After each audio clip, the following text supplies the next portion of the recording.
सभी दर्शकों को मेरा नमस्कार। I Nimesh Dabral welcome you all to SF classes and I hope you are all doing great. तो देखिए, एक नई खबर आई है कि global terror financing watchdog FATF ने रशिया को सस्पेंड कर दिया है एज अ मेंबर स्टेट।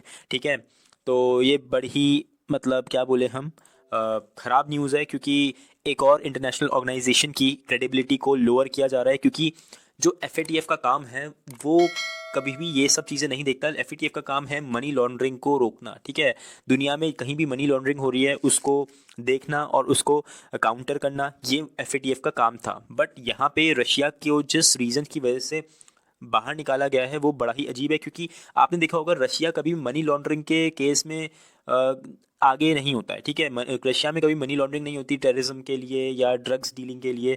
तो पता नहीं है ऐसा क्यों किया है। यहाँ पे रीज़न दिया है कि जो रशिया है वो एफएटीएफ के स्टैंडर्ड्स को, ग्लोबल सेफ्टी एंड सिक्योरिटी के स्टैंडर्ड्स को फॉलो नहीं कर रहा है। तो ये बड़ा ही रिडिकुलस रीज़न है, क्योंकि अगर ऐसे देखा जाए तो बहुत सारी कंट्रीज़ हैं जो ऐसे सेफ्टी और सिक्योरिटी की नॉर्म्स को बहुत आराम से तोड़ रही होती हैं। जैसे एग्जांपल हम चाइना का ही ले लें। इंडिया के केस में चाइना ने इंडिया पे कितनी बार अटैक किया है। ठीक है, हमारी जो टेरिटोरियल इंटीग्रिटी है उसको कितनी बार डैमेज किया है। ठीक है ना, तो फिर भी चाइना के अगेंस्ट कभी भी एफएटीएफ ने ऐसा कोई कदम उठाया नहीं।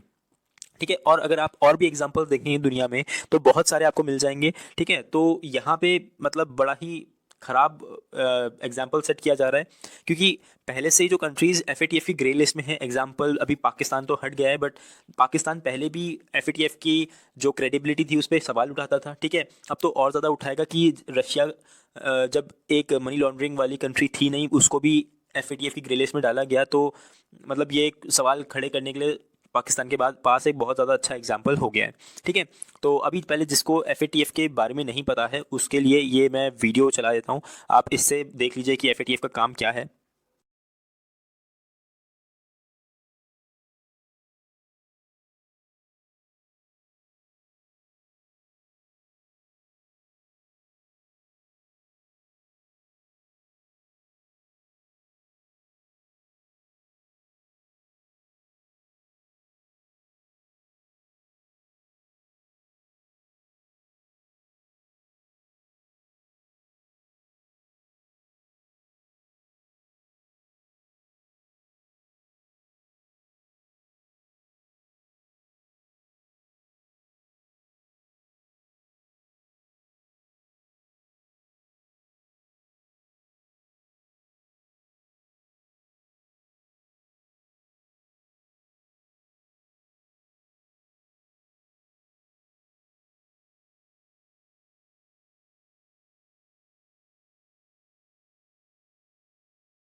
तो देखिए, ये बड़ा ही नुकसान होगा इंडिया के लिए। क्योंकि जब भी एफएटीएफ में वोटिंग की बात आती थी तो इंडिया के केस में जब इंडिया कभी भी कोई केस फॉरवर्ड रखता था तो रशिया हमेशा इंडिया के साथ खड़ा होता था।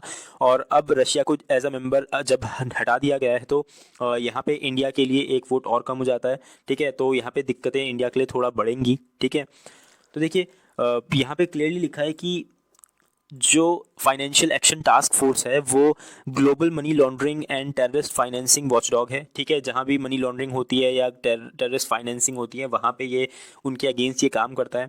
इंटर गवर्नमेंटल ऑर्गेनाइजेशन, अभी मैं आपके उसको ये मेंबर्स दिखाऊंगा। अ, ये प्रिवेंट, इसका एम क्या है, इलीगल एक्टिविटीज़ को प्रिवेंट करना और ये जो हार्म करती हैं सोसाइटी को उसको उससे मिनिमाइज़ करना। ठीक है, ये एक 39 मेंबर बॉडी है। और यहाँ पे जो मेंबर्स हैं वो भी देख लेते हैं। देखिए यहाँ पे Argentina, Brazil, European Commission, Greece, India, Luxembourg, New Zealand, Saudi Arabia, Sweden, United States, Australia, Canada, Finland, Gulf Cooperation, Ireland, आप देख सकते हैं यहाँ पे। और आपको मैक्सिमम कंट्रीज़ जो हैं वो यूरोपियन कंट्रीज़ ही मिलेंगी और वेस्टर्न कंट्रीज़ आई मीन। ठीक है, तो मतलब वेस्टर्न कंट्रीज़ के लिए इस इस ऑर्गेनाइजेशन में करना कुछ भी करना इम्पॉसिबल नहीं है। वो इजीली अगर जो भी डिसाइड कर लें तो इजीली वो मेजॉरिटी वोट से कुछ भी कर सकते हैं। जैसे अभी रशिया को हटा दिया गया है, तो अब अगर ये फ्यूचर में रशिया को ग्रे लिस्ट में भी डालना चाहे तो बहुत इजीली वोटिंग करके ग्रे लिस्ट या ब्लैक लिस्ट तक भी ले जा सकते हैं, कोई उनके लिए दिक्कत नहीं होगी।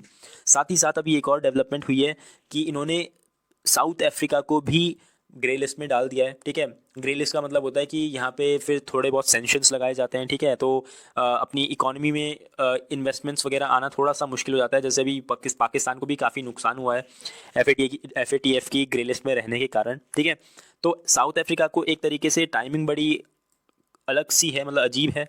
ठीक है, क्योंकि साउथ अफ्रीका भी क्या था, एक न्यूट्रल प्लेयर था बिटवीन रशिया एंड यूक्रेन। ठीक है, तो एक तरीके से वेस्टर्न कंट्रीज़ ने साउथ अफ्रीका को भी क्या किया है, एक मैसेज सेंड कर दिया है कि आप न्यूट्रल नहीं रह सकते इस उसमें, अगर आप साइड पिक नहीं करेंगे तो आपको पनिश किया जाएगा। ठीक है, तो इसीलिए साउथ अफ्रीका को भी क्या कर दिया है, FATF की ग्रे लिस्ट में डाल दिया गया है।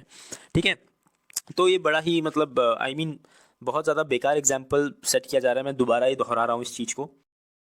तो देखिए ये अब पता नहीं कहाँ जाके रुकेगा। मेरे को तो लगता है कि अभी रशिया को और भी ज़्यादा आगे वो किया जाएगा, फर्दर ग्रे लिस्ट में भी डाला जाएगा। हो सकता है ये ब्लैक लिस्ट तक मामला चला जाए। ठीक है, तो आगे जब जैसे जैसे न्यूज़ आगे आती रहेगी मैं वैसे वैसे इस पे वीडियोस बनाता रहूँगा। Thank you so much.